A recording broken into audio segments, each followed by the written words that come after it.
So my name is Jean-Christophe Odonnet. I'm a veterinarian by training. I've been in research and discovery for vaccines for a very long time. Today I work for Boehringer Ingelheim Animal Health, but I come from the Merial Rhône-Mérieux heritage, so a long time ago. And I'm based in Lyon, in France. Merial has been acquired by Boehringer 2 years ago in January 17.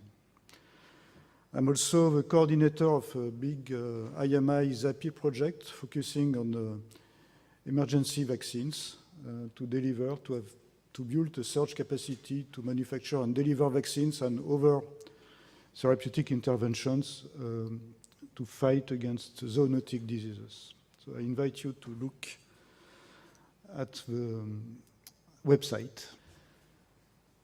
So what are the main factors we need to consider? So first, as you know very well, the megatrends in genomics and genetics, especially the acceleration that we see today in the livestock genetic improvements, the possibility to select for multiple traits in parallel today, and also to combine traits that were in the past counter-selected, so it's really powerful and really fast.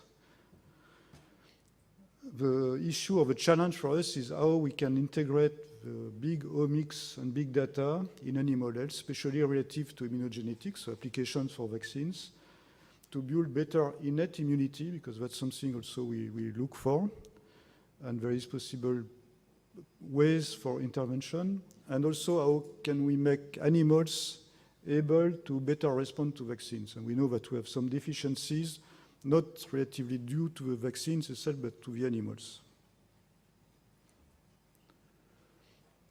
We have also megatrends on increased societal requirements on animal welfare. This has been discussed and debated earlier today.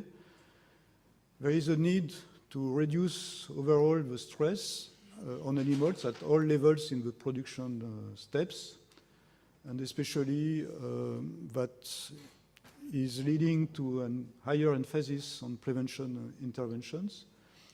There is also a need not only for animal welfare, but for practical reasons to develop other vaccination applications than the classical parenteral injections.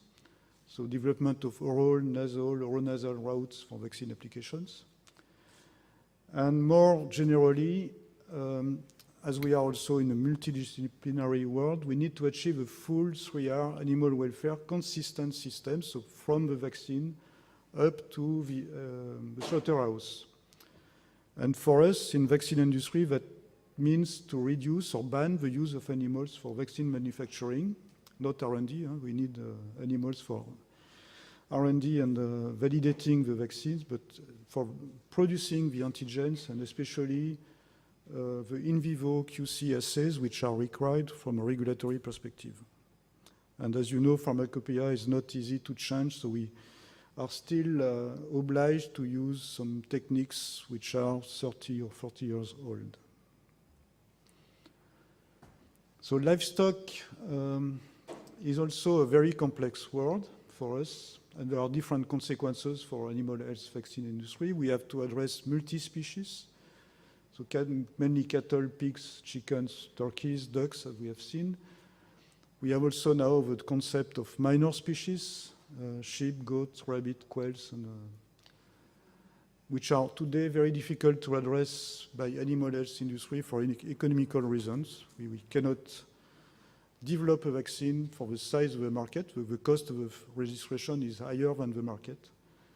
And for each species, as we have seen with Hendrik's genetics presentation, you have multi-segments and sometimes sub-segments, meaning highly specialized animals which have their own genetics. And that means for us different targets animals and consequently different vaccine products. So we are going possibly to a precision livestock farming to an extent that we cannot reach, because then the market is too small and we go back to the minor species concept. There is also today a big regulatory gap which is increasing between the field needs and the way we develop and register vaccines. We are obliged by Pharmacopoeia, for good reasons in the past, to use SPF animals, so SPF chickens, piglets mainly. But the real targets are broilers, layers, breeders, with their own specificities, and the same for piglets and commercial piglets. They are different lines and different behavior in terms of response to vaccines. So what we develop is good to get a registration, but not necessarily good for the end users in the field. And other models cannot be reproduced under lab conditions, like mastitis in dairy cattle. We have only the field model, and this is not really accepted by regulatory people. We have also now, and we are quite aware with new generation vaccines, that we have impacts beyond the protection against the target disease. We have economical performances. We can increase the economical performance. And one example for us at BI is Vaccitech, so recombinant vaccine for chickens, which can be administered in vivo, and the flocks immunized with this vaccine are performing very, very well compared to similar classical vaccines against the same disease. We don't know exactly why, but this is an impact what we have observed very clearly in the field, and we would like to have to anticipate this for future developments. So the question for us is how we can collectively address these gaps. We have also other challenges or new challenges. Can we drive genetic selection for immune response to vaccines and use the field data that you are looking for to understand what needs to be improved for our vaccines, and especially not only vaccines, but vaccination, so the way vaccines are really used in the field, in practice. There is also a big move today on the genetic selection for resistance to diseases. So it has been done in a classical way for 20, 30 years. Now with the CRISPR-Cas9 system, the progress are really, really fast. And I think we have seen the paper on the PRRS-resistant pigs, the work done by Roslin Institute. The same team is working with Pirbright to look for FMD-resistant pigs, and that can really change the industry because the way these genetic traits can be disseminated in the livestock farms can be very fast. We have also, as discussed before as well, new drivers for a more sustainable environment at large, so ban on antibiotics, meaning more bacterial vaccines, ban on pesticides and chemical entrants in general, and also the move for green farms with the way to put animals outside and not anymore in buildings. But everything I describe is also a new opportunities for us. We have a general move from chemical drugs to biologicals because we need more prevention tools and biodegradable prevention tools. So we need more and better vaccines, especially if they are 3R compliant. We have better ways also to develop stressless vaccine applications. An example is in chickens is really leading the way with in vivo vaccination, which is now systematic, at least in developed countries. We can look today to prophylactic antibodies, and it's not anymore a dream because we have systems that can generate antibodies to a very low cost and applicable at least to pigs or cattle, maybe not chickens, but why not?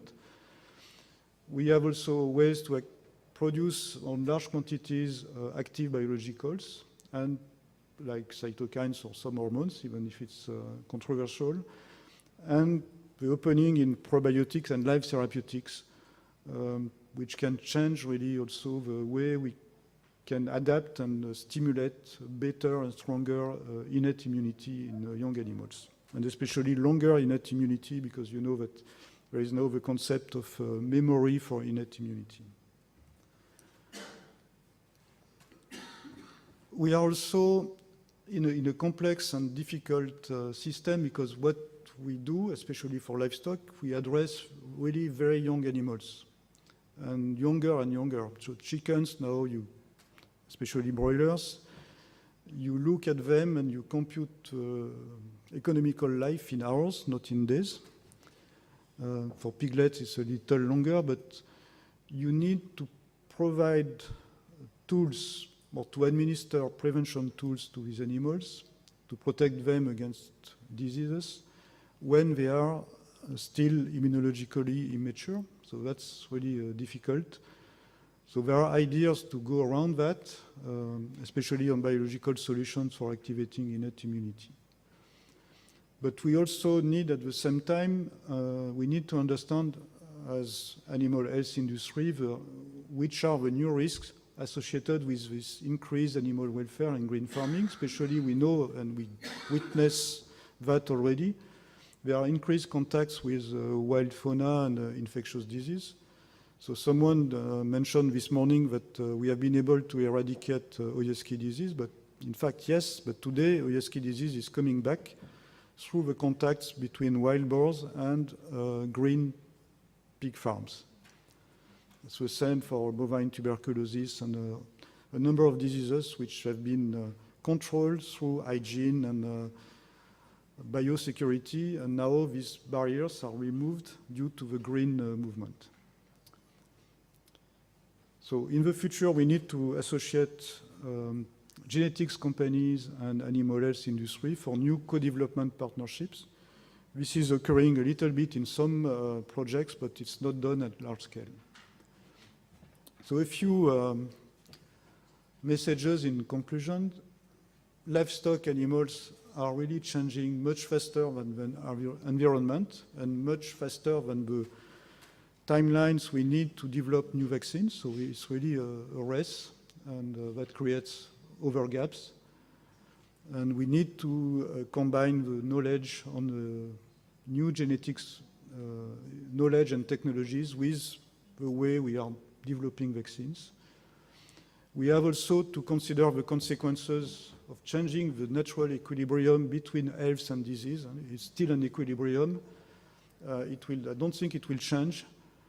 And because we may introduce these genetic shifts, but we can go into unknown environments. So I'm referring here to the famous book of Charles Nicholl on the fate of infectious diseases, which describes in the 30s that you cannot really go away from disease, you just move and change the equilibrium. So I'm expecting that if you have piglets or pigs resistant to PRRS or FMD, somehow they will become susceptible to other diseases. So we don't create new viruses, but we will have ways to develop some new pathologies, especially chronic pathologies, which are more difficult to address. So it's a way to say that animal health will never get out of a job, especially for vaccines, but we need to adapt and to evolve faster and faster. And the only way to do that is really to implement better and multidisciplinary collaborations with other stakeholders we are not really used to communicate or to work with today. We need, again, I've been impressed in the progress in genetics in the past 5 to 10 years. So we need now to understand the immunogenetics, and projects such as SAPHIR is really interesting because we can start to integrate the knowledge value chain in the design of new vaccines. We need also to understand how these future multidisciplinary collaborations can be set up for rational parallel development between genetics, immunogenetics, and new vaccines to really adapt exactly the quality of the vaccines to the field needs. And last, we need also to revisit and adapt regulatory requirements for vaccines and biological development. So that will be quite difficult. And we know that for probiotics and live therapeutics, it's difficult to register, but for new approaches, it is also very difficult because it will be long to adopt from a regulatory standpoint.